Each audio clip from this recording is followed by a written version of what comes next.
Eternal Soldier here, and I am back to talk about Star Trek Lower Decks Season 5, Episode 4, and my thoughts on this episode. Well, it was another terrible episode. And what is shocking me so far in this season is a lot of the problems of Lower Decks from the past that I thought they kind of were fixing, they seem to be coming back. And I don't know why. You have the Rutherford and Tendi storyline that was literally pointless and felt so fucking boring to watch. You have Mariner being a know-it-all again. You have Boimler just being a child through most of this fucking episode, and again being a Star Trek nerd and all that stuff. Now, don't get me wrong, Boimler knowing all this shit, I understand, but for a Klingon not to know most of the shit he says, it's ridiculous. And we gotta talk about the stupidity in this episode, which is the fucking bird shit.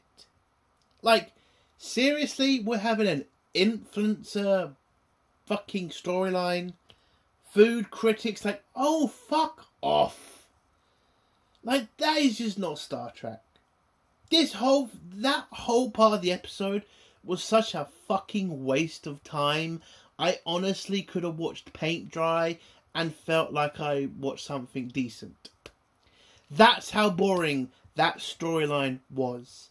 And again, Tilly and Rutherford are basically side characters that do not need to be in this episode. They really don't. I'm sorry, I thought these problems were getting fixed. I thought they'd finally realise that focusing everything on one fucking character is not a smart thing to do, but we are 4 episodes into this season, and listen, I know, I get it. I'm not expecting much from Lower Decks. I'm really not, okay? But come on, Season 4, there was improvement. Like, I said that. But it just looks like all the same mistakes are happening. And this entire episode, I don't need to watch it ever again. I never needed to watch it in the first place.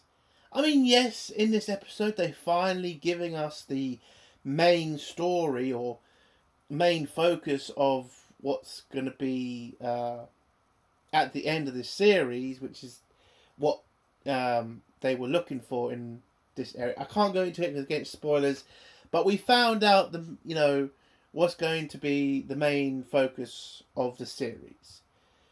Like last season, it was about the person stealing ships. Well, this season, it turns out there's something to do with... Well, I can't say that either. Listen, we find out what the main focus of the series is going to be on. That's about... The only thing I fucking thought was interesting was, oh, so we're doing this again. Listen, I can't defend this episode. I can't point to anything that was good. I think the secondary storyline was absolute dog shit, and I could literally just avoid it at every turn. I really wish on Paramount Plus they had a watch at double speed thing, because I would have done that through every single one of those stupid scenes of the birds. Because seriously, I'm not... Like, they were influencers. That was literally watching 2 fucking Instagram people. Like, I am not into that shit. And why is that shit in Star Trek? And there's apparently a whole culture based on Instagram food shit. I'm sorry, I'm fucking done with that shit. What the fuck was that? But we have to get to the main story, and the main story just felt really, really boring. And for the subject matter they were talking about, which should be very interesting, it just felt insulting. Most of the fucking story felt insulting. I don't get it. I thought, Season 4 had a lot of good episodes, I admit that. There were a lot of problems still, but it looked like they were fixing it, and this whole beginning of this whole season, it's just been shit after shit after shit. I don't get it. I don't get how you think, ending your series like this is going to help you. I thought maybe you could take it a little bit more seriously. And if what I think is going to happen happens, with them turning this into live action, because that's definitely on the cards, right? I think it is anyway, but I'm sorry. Again, this is just such a terrible show. It is. It's a waste of time watching it. There's still no chance I'm going to rewatch this ever again. So the rewatchability problem still exists in this show. I honestly don't get it. I listen, I'm not saying this show is ever going to be fantastic, but it was getting to a point of watchable. And with this episode, we're just going through the motions of them pretending like they actually give a shit about Star Trek. It's just that. It's a bad episode. I'm going to give it a 0 out of 10. I'm sorry, the influencer shit I'm just done with. Again, that doesn't need to be in Star Trek. That does not need to be in Star Trek. But the main story, I was just not interested in it. And by the way, it's a returning character, and I still don't remember where the fuck he was in the last... I don't remember him. I don't remember his story either. So, bringing back a returning character that I'm going to guess 80% of your viewers are not going to fucking remember, probably not a smart thing. I'm just saying. But yeah, bad episode, 0 out of 10. Let's get to spoilers and just be done with this. Because, listen, I don't want to hate this show. I really don't. Okay? Season 4, there was improvements. I don't want to just hate this show. Okay? When it got cancelled, I was happy, yes. But, there was a part of me that was kind of a little bit gutted. I could see the improvements. I could see they were trying. But with all these episodes, it's just been shit after shit after shit. Anyway, let's just get to spoilers. If you don't want to hear spoilers, leave in 3, 2, 1. So this episode is about Klingons. So apparently it's going to be what we usually get when the Klingons are involved in Lower Decks. Over the top Klingon acting, over the top Klingon culture shit. Boimler acting like a fucking groupie for the fucking Klingons and knowing everything there is to know about the Klingons. And Mariner just being the whole cool, collected, annoying bitch. And she was throughout this fucking episode. I don't remember what the Klingon's name is. Hang on.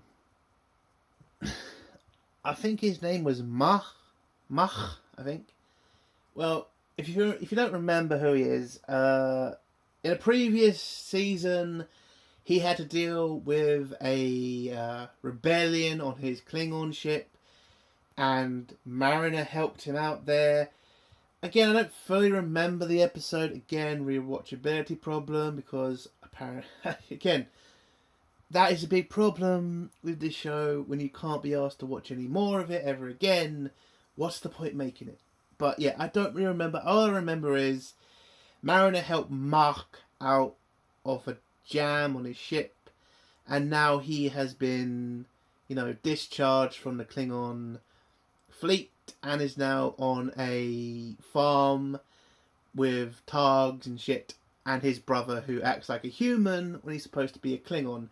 So the episode starts off seeing him on the farm, dealing with all the chores, and you can see he's not really good at it because he's a soldier, not a farmer, but because he's left the fleet, he has to do this job for his family, because his family have also been dishonoured because of his actions and the fact he got a mutiny on his ship, which is very bad for Klingons, because if you have a mutiny on your ship, it gives you massive dishonour, and that dishonour spreads to your family. But yeah, so he's not really handling it well on the farm, and then he starts getting calls from Mariner where he refuses to talk to her because it kind of was her fault. He lost his ship, but she also did save him, so he's kind of in a kind of catch-22 kind of thing. He knows he owes her, but she also is the kind of reason he fucked up. But there you go. So Mariner manages to get through on his ship's communication, but he then throws a knife at it. They then go into the city, the first city on Kronos. I think they're on Kronos. And whilst he's making a delivery from his farm, because he does blood wine on his farm, he bumps into a ex of his who really wants to sleep with him, but because of his dishonor, he doesn't want to, pursue it because he believes she can do better or something. I don't fucking know. But Mariner then finds him and then tells him she wants to help him get back his ship, get back his rank and his commission. He doesn't want to help because, again, he still blames her and is still not happy with her. But Mariner just annoys him to fucking death, and Boimler apparently knows more about the Klingon traditions than a Klingon, tells him that there is a way for him to get back his command, back his commission, but he has to do a certain ritual for the Klingon Empire. So he reluctantly agrees because Mariner promises to leave him alone for the rest of his life, and trust me, that's a great deal because it's a win-win. So, yeah, they go to the Klingon Oversight Council. So they don't go to the Supreme Council, they go to the Oversight Council. I don't know why there is such a thing as an Oversight Council, but there you go, we're in this fucking Klingon world. And again, if this was done by retro writers, this could be an interesting story. But as Lower Decks always does, they have to turn it into a fucking joke. And so we just have to deal with the endless bullshit of taking the piss out of the Klingons, taking the piss out of their traditions, and Klingons acting like humans for no goddamn reason. So he goes to the fucking Oversight Council. Turns out Mariner is a friend of one of the people on the council, where you get the, usual fucking shit with Mariner. She apparently knows this Klingon. She's apparently drank with this Klingon and done a bunch of crazy shit with him. And this Klingon doesn't give a shit about his culture and acts like a fucking moron because he pukes on some fire. And again, the fucking Rick and Morty shit with the drinking and puking. It's just like, I'm not a fucking child and I'm not a fucking 16-year-old prick. Okay?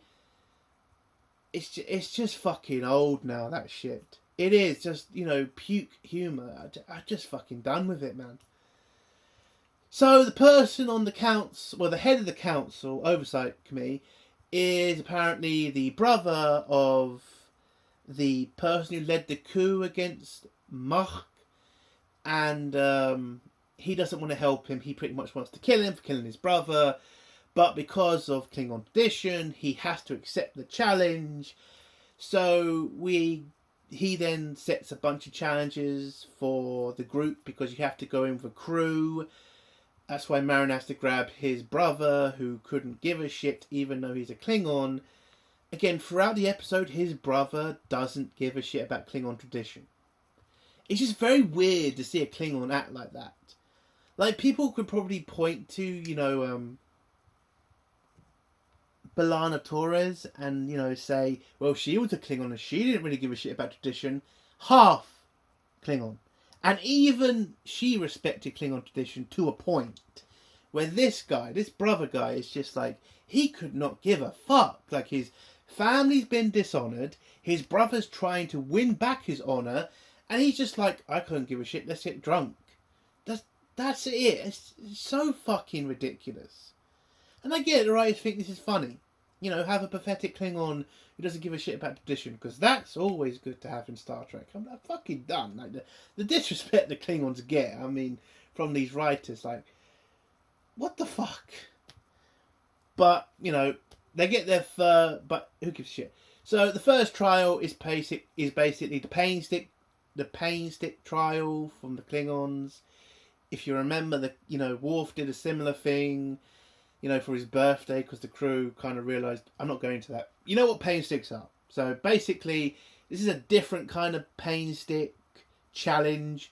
It's basically, you go up a level in the voltage every, colour code. They start with a blue and it ends with a red, and the red is the deadly pain stick volume.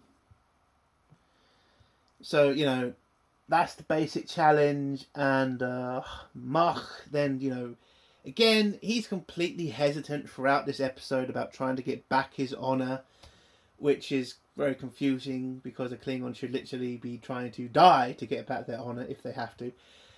But who gives a shit? So they go through the pain stick challenge.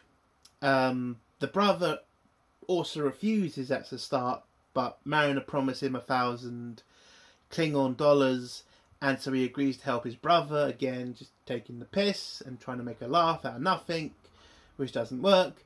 So they go through the pain stick challenge, but they realise when they get to the red part of the pain stick challenge, if they go in alone, they will die because of the pain stick's volume. So Boimler comes up with the idea, oh, have I mentioned Boimler's still growing that stupid beard? Because he's still growing that stupid beard. I honestly don't get what the fuck that's to do with. I get that he met, that other version of Boimler who has a beard, but maybe he should have I'm not getting into that. It's stupid, I don't give a fuck. So Boimler figures out if they all climb on top of each other, that will spread out the voltage will spread through all their bodies, and that will help them survive the red part of the pain stick challenge. So they all do it.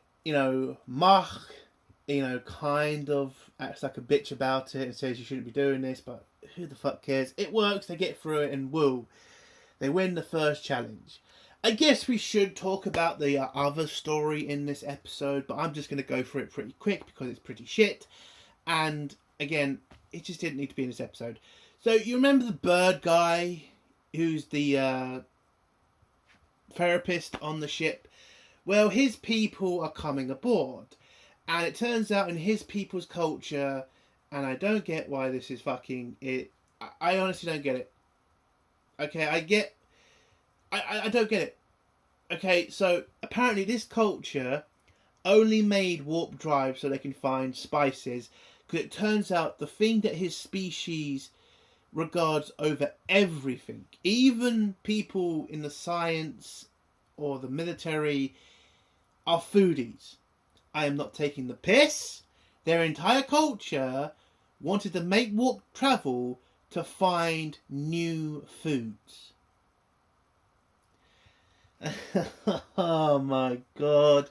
And if somebody tries to connect this with the British Empire and when they were going around the earth with spices, I'm just not going to deal with that, okay? This is fucking ridiculous. I'm literally watching a fucking a goddamn planet is just an Instagram foodie planet.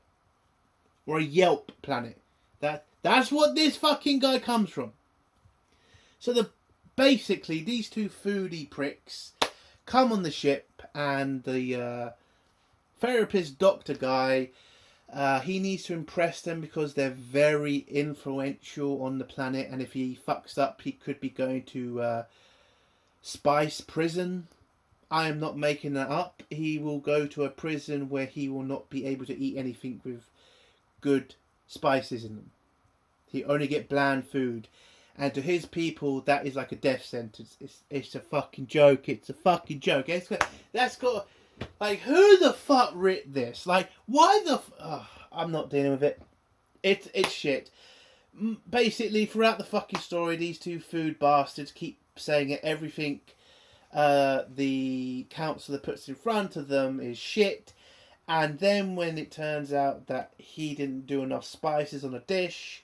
Oh no, it turns out because he's a doctor and not a fucking chef, he's now going to be sent to prison.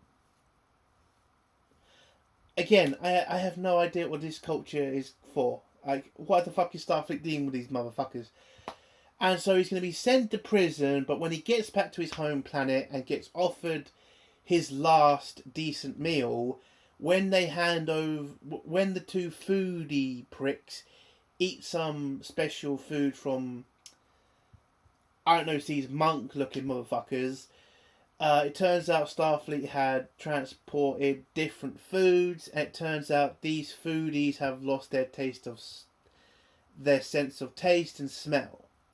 So they are apparently shit at their job, and this is a massive insult to their culture if they can't taste and smell, because apparently that's why the entire culture leave their planet to find spices. So the doctor kind of figured it out because they transported the fucking terrible food and they couldn't taste it. They then reveal what happened, and the doctor guy just tells them, well, I'm here to help you, and I'll help you, get your sense of taste back. Oh, it turns out because they're so critical of something, because they are not so, praising of stuff, it turns out that's why they lost the taste of, they lost their sense of taste. Again, I have no fucking idea how that works, but fine. And that's how the episode, that's how that story fucking ends. Oh, and Tendi and Rutherford were there. That's it. Okay, they were just there. Oh, fuck me. I'm just not dealing with that story. It was a shit story. It was a fucking Instagram Yelp story. I'm not touching it. You want to watch it, go enjoy yourself. So back to the main story. So they passed the first test, and Mach is, still acting like an arsehole. The fact that, Mariner is, trying to help him get his command back, and that still doesn't seem to be fucking, getting through to him. I honestly don't fucking know. Like, seriously. But they get to the next challenge, which is basically to fight a massive Targ. And Boimler jumps on it, and then they all work together and they manage to surround it and tame it. So they pass that challenge. And then the final challenge is revealed that Mach has to sacrifice one of his crewmen to pass and get his rank back. And then he then goes into a room where Mariner and Boimler are kind of like fucked up. And because Boimler didn't remember that this was a part of the prophecy, this was a part of the challenge, and now they're in this kind of shit position. And then Mariner just confronts Mach and asks, why are you being such a dick? And he says, well, I don't really want to be a part of the fleet anymore because I'm in a fleet where that son of a bitch who's trying to kill me is in charge, and I don't think the fleet is honourable. And Mariner then asks why not join a different fleet, and then he has to remind her that you can't just leave your fleet to go to another Klingon fleet. You still have to be loyal to that fleet. But then Boimler brings up some loophole. Oh no, it wasn't Boimler, it was one of the other Klingons who were on the council, and tells them that there is a way for you to get free of this bastard. And that's pretty much making him a part of your crew by doing some sort of pirate thing. I don't know what it's called. So he has a fight with the guy, the head of the Oversight Council. And the guy kind of thinks he can't be killed by him. Well, Mach gets the upper hand in their fight and looks like he's going to kill him. And then he brings up the fact that you still have to sacrifice a member of your crew. And he says, well, I've done my pirate thing, so I've named you a part of my crew, so now I can kill you and get my captaincy back. So he then relents, and it looks like Mark's going to let him live, but then he stabs him in the back, and then Mark just stabs him in the chest and he dies. Yay, he gets his captaincy back. And the end of the episode is basically, well, Mariner lied about what she was doing on the planet. She was actually there to scan a dimensional hole. So if you've been watching this season so far, we've been seeing a lot of dimensional holes, like the first episode and all the other stuff in the second and third episode. So it looks like the dimensional holes are being created by somebody. So that's going to be the main focus of the series, and that's the real reason Mariner wanted to get Mark his captaincy back, because she needs a captain to, give her permission to go in and scan it, because it is in the Klingon Empire. So that now he's been made a captain, he agrees, they go scan it, and it looks like it is being made by somebody. And the episode ends with Mark, becoming a captain again, but choosing to stay on the farm with his brother and choosing to be the captain of their freighter. And Mariner wishes him good luck, and she just heads back to the Cerritos, and he has to help his brother, who's managed to fall over and get trapped under Bones. And that's the end of the episode. Again, all the old mistakes are coming back. This whole episode felt insulting and boring to watch. A pointless storyline that I have no interest in, which is just Tilly and Rutherford's story and that stupid bird bastard. And the main story, again, taking the piss out of Star Trek, taking the piss out of the Klingons, too many jokes, too many fucking Rick and Morty shit. I don't get what happened. Again, I know Lower Decks is not supposed to be fantastic, I get it, but I did expect something better than this. I don't know. A 0 out of 10. What a fucking joke. And that's the end of my review. If you like this review, give it a like. If you dislike this review, give it a dislike. And if you like my content, do think of subscribing. And if you have a comment, leave it below and I'll try to get back to it. Entertainment Soldier. Bye.